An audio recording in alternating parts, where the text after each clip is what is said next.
Magtataka ka na lang talaga guys kung paano niya ipinasok yung lastiko sa mug. Pero ito yung technique pala kung paano niya inilagay yung lastiko. Ayos, diba? Salot kay tatay guys. Kahit ganito lang yung trabaho niya, napakalaking tulong to para sa mga rider. Dahil tingnan nyo naman. Ayos, diba? Ito lang pala ang wastong pag-slice ng Bombay guys. Tingnan nyo guys.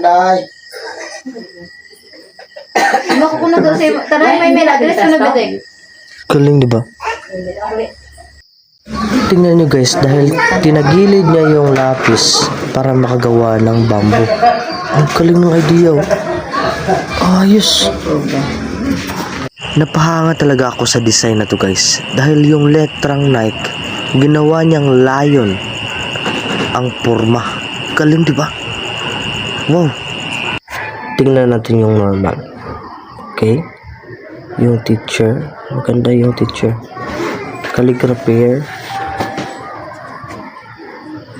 Ayos ah. Tingnan natin yung doktor.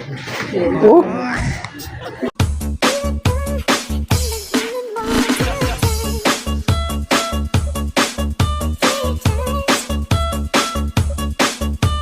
DJ, the best. Gibunal.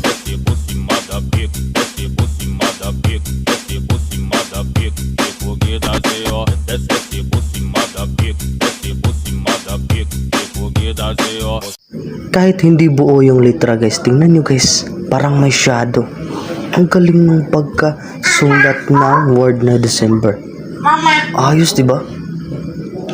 Ito lang pala yung technique guys, kapag nalagyan ng bubble gum yung pantalon mo, lagyan mo lang pala ng yellow. Within 5 minutes, matatanggal agad. Galing, diba? Tingnan nyo guys, kinat niya yung karton ng paganyan. Pagkatapos, ang galing ng idea. Dahil ginawa niya palang star. Tingnan nyo guys, oh.